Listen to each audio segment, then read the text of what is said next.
और मैं आपको ये बता देता हूँ, कभी भी सत्ता परिवर्तन किया मैं, हम 80% सदन हैं, हम सत्ता परिवर्तन भी कर सकते हैं और करेंगे, आज नहीं तो।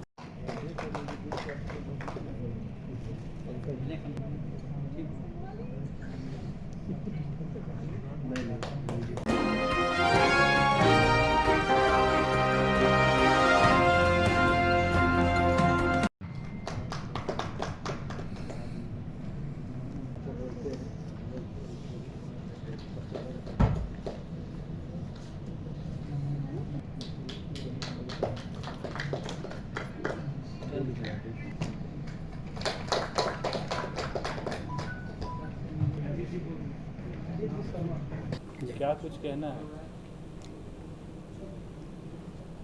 सबसे पहले तो मैं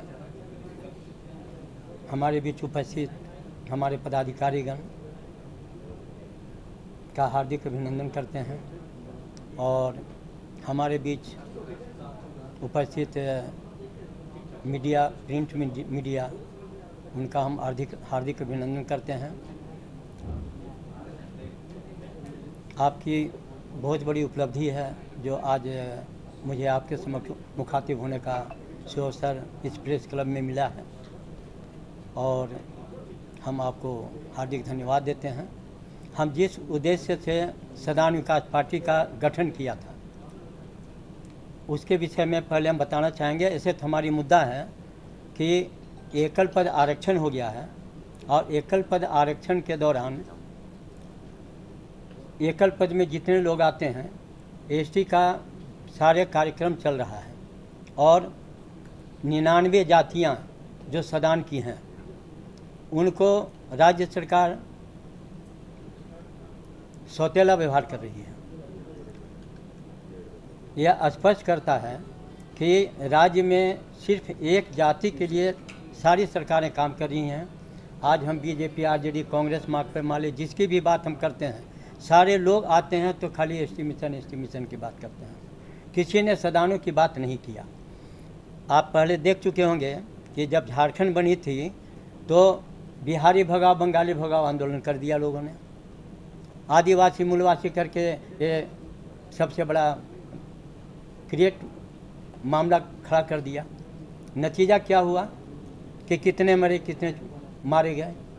तो इन सभी समस्याओं को निदान करने के लिए लास्ट में हमारी सदान विकास पार्टी 99 जातियों ने मिलकर के किया और उसका राष्ट्रीय कार्यकारिणी का अध्यक्ष मुझे बनाया गया।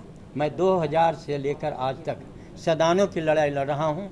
सदान के बाल बच्चे, लोग कहते हैं कि बिहारी और बंगाली, बिहारी बंगाली यूपी राज्य के अंतर्गत, देश के अंतर्गत के हैं। देश में सबका हक और अधिकार बनता है। उनके भी नौजवान बच्चे हैं। कल तो बिहार ही था, झारखंड तो उन्हीं की भूमि पर आज हम बसे हैं। हम भी एक मूलवासी हैं, लेकिन आपकी धरती पर मैं बसा हूँ।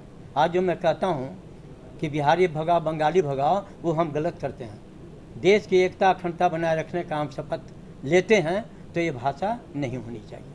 हमारे सभी नौजवान, ऐसे तो मैं कहता हूँ झारखंड में जो भी आ गए 2000 से में के पहले जो भी झारखंड में आए, सब झारखंडी, ऑल आर झारखंडी, उनको भी हक और अधिकार मिलना चाहिए। आप जितने नौजवान हैं मीडिया के, क्या आपको रोजी रोजगार या नौकरी का अधिकार नहीं है? कल आपकी एज समाप्त हो जाएगी तो नौकरियां कब आपको मिलेगी? आप आज बेरोजगार हैं, कल बाल बच्चे आपके बेरोजगार होंगे। डॉक्टर इंजीनियर की पढ़ाई पढ़ने में जहाँ भी जाइए 10 लाख 20 लाख रुपया मांगता है। तो राज्य सरकार आपको नौकरियाँ ही नहीं दी तो आप बच्चों को कहाँ से पढ़ा पाइएगा? जो अपना रोजी रोटी नहीं चल रहा है। आप इतने बड़े बड़े नौजवान हैं, आज जो मीडिया में हमारे नौजवान काम कर रहे हैं उनका वेतन कम से कम 25 से 30 हज़ार होना चाहिए था, प्लस टीए और डीए मिलना चाहिए, जो राज्य की सरकार ने आज तक किसी ने नहीं दिया। झारखंड बने आज 23वां साल बीत रहा है, अब 24वां साल आ रहा है। तो सदानों की लड़ाई एकमात्र मैं लड़ रहा हूँ। सदान की जितनी संस्थाएं हैं, सदान मोर्चा, सहिया सदान, संघर्ष मोर्चा, पिछड़ी मोर्चा, जितनी भी सदान की संस्थाएं बनी हैं, सभी सदानों ने मुझे कमज़ोर करने का काम किया। हम चुनाव लड़ते हैं और ये सदन की संस्थाएं किसी और पार्टी को बेच देते हैं। कोई बीजेपी को बेचता है, कोई कांग्रेस को बेचता है। तो ये संस्थाएं खाली रुपया तसीलने के लिए। आपको मैं बता दूं, वैश्य समाज मोर्चा वाले लोग, मैं जब चुनाव लड़ रहा था तो 10 लाख रुपया का मांग हमसे किया गया। हमने कहा भैया आपके पास 10 को वोट नहीं है, आपको 10 लाख रुपया मैं कहाँ से दूँ? मैं तो एक शिक्षाविद आदमी हूँ, जीवन में कभी कोई 2 नंबर काम किया नहीं, तो मैं आपको पैसा कहाँ से दूँ? मैं हाथ जोड़ता हूँ लोगों से। कैमरा के सामने आप डायरेक्ट आरोप लगा रहे हैं। आरोप नहीं लगा रहा हूँ, हकीकत बयान कर रहा हूँ। जो मेरे दिल के अंदर दुख है, मैं दुख को बताऊँ या नहीं बताऊँ? आप बता दें। राज्य सरकार गलती कर रही है तो मैं बोलूँ या नहीं बोलूँ? केंद्र की सरकार गलती करेगी तो बोलूँ या नहीं बोलूँ? तो मुझे तो बोलना चाहिए ना। हमारे अंदर बीमारियां हैं, तो बीमारियों को मैं नहीं बताऊंगा तो कल इलाज आप कैसे करेंगे?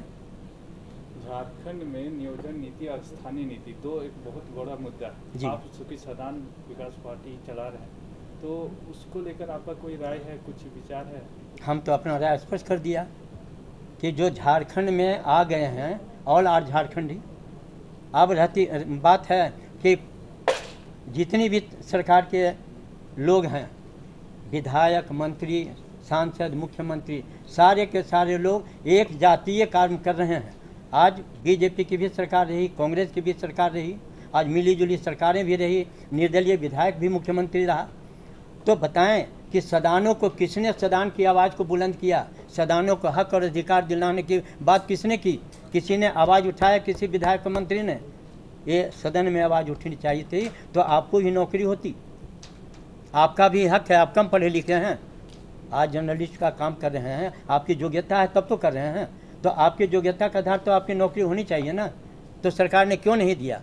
आप मीडिया का ही काम कर रहे हैं, आपकी भी एक राशि निर्धारित होती कि मैं इतना रुपया दूंगा। आपका काम हमारे राज्य की सरकार कर रही है, मैं उसका विरोध करता हूँ। केंद्र की सरकार करेगी, मैं उसका विरोध करूँगा। मैं किसी का गुलाम हूँ नहीं।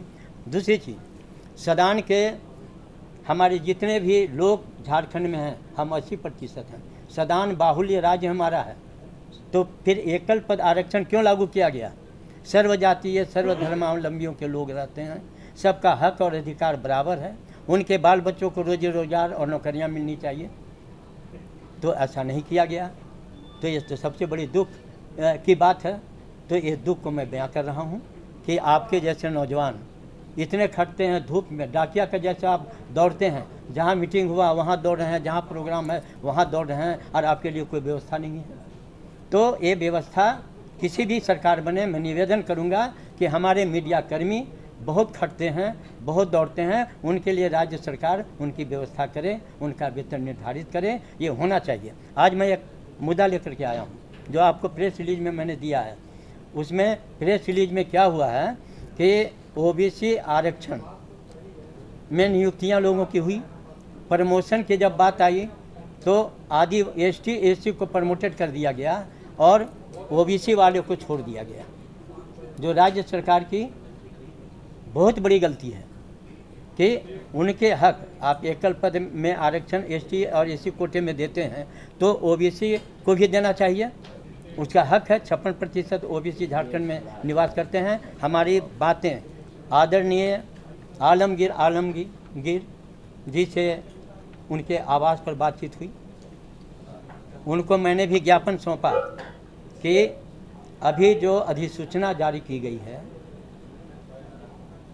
पथ निर्माण विभाग, ग्रामीण विकास विभाग और ग्रामीण कार्य विभाग में जो प्रमोशन दी गई है कनीय अभियंताओं को, वो सहायक अभियंता में प्रमोशन करने की बात थी, लेकिन एक जातीय प्रमोशन कर दिया गया और ओबीसी में आने वाले सभी कनीय अभियंताओं को रोक दिया गया। मैं राज्य सरकार से मैंने मांग किया है, मैंने माननीय मुख्यमंत्री जी को भी ज्ञापन सौंपा है और हमने आलमगीर आलम जी ग्रामीण विकास मंत्री को भी सौंपा है कि आप इसकी पहल करें और ओबीसी में आने वाले जितने कनीय अभियंता हैं उनकी सहायक अभियंता में प्रमोशन की जाए। ये हमारी मांग है और ये होना चाहिए, क्योंकि आपकी योग्यता है। योग्यता को यदि मैं ठुकराता हूँ तो योग्यता में आघात पड़ता है। पढ़ लिख करके अगर हमारी नौकरियाँ, जैसे आपका मामला है, पढ़ लिख